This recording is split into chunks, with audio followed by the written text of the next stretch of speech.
गूंजते हैं तेरे नगमों से अमीरों के महल, गूंजते हैं तेरे नगमों से अमीरों के महल, झोपड़ों में गरीबों के तेरी ही आवाज़ है। अपनी मौसीकी पे सबको फ़क्र होता है ए दोस्त, लेकिन मेरे साथी आज मौसीकी को तुझ पर नाज है, नाज है, नाज है। धन्यवाद। आइए एक आवाज़ से आपको रूबरू कराते हैं। ये आवाज़ सिर्फ मेरी नहीं, यहाँ बैठी चंद शख्सियतों की नहीं, बल्कि ये आवाज़ उस पूरे समूह का प्रतिनिधित्व करती है जिन्होंने रजत पट के स्वर्णिम दौर के जो एक विरासत थी उसको अपने कांधों पर सहज रखा है। जी हाँ, मैं जुनून हूँ मौसीकी का, जुनून हूँ मौसीकी का।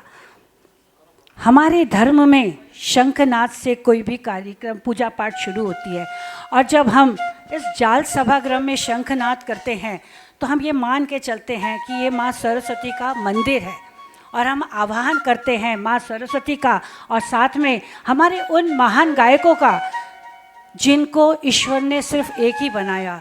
यदि हम रफ़ी साहब की बात करें तो रफ़ी साहब एक ही थे, रफ़ी साहब एक ही थे, किशोरदा एक ही थे, मुकेश जी एक ही थे, और लता जी भी एक ही थी। उनके जैसा गाना तो दूर की बात है, उनके कोसों दूर दूर तक कोई नहीं पहुंच पाता है, ऐसी उन पर सरस्वती माँ की कृपा थी। तो आइए हम दस्तक देते हैं स्वर्णिम युग के उस दौर को जहाँ प्रवेश करते ही मेरी तहरीर और मैं स्वयं नतमस्तक हो जाती हूँ। एक ऐसी आवाम की आवाज़ जिसने पूरे हिंदुस्तान में कश्मीर से कन्याकुमारी तक ज़र्रे ज़र्रे में अपनी गूंज गुंजा दी। और आप देखिए इतने वर्षों के बाद भी हमारे इंदौर में 8 दिन से महाजश्न चल रहा है।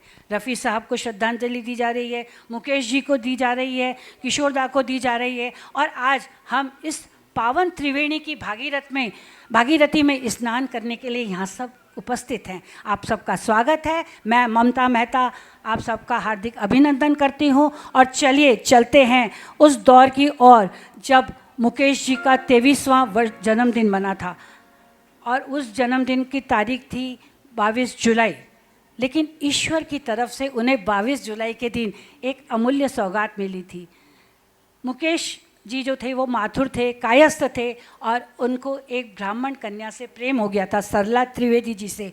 और आप समझ सकते हैं कि आज से 100 साल पहले, अब मुकेश जी 100 साल के हो जाते अगर जीवित होते, 100 साल मतलब 80 साल के या 75 साल के आसपास के पहले अंतर जातीय विवाह कितना बड़ा काम रहता था, कितना विरोध होता था, और वो भी तब जब एक कायस्थ और एक ब्राह्मण परिवार का संबंध हो। लेकिन तमाम विरोधों को दरकिनार करते हुए 22 जुलाई को ही मुकेश जी का विवाह हुआ, कन्यादान किया उस समय के बहुत ही बड़े दरक्षा सितारे मोतीलाल जी ने।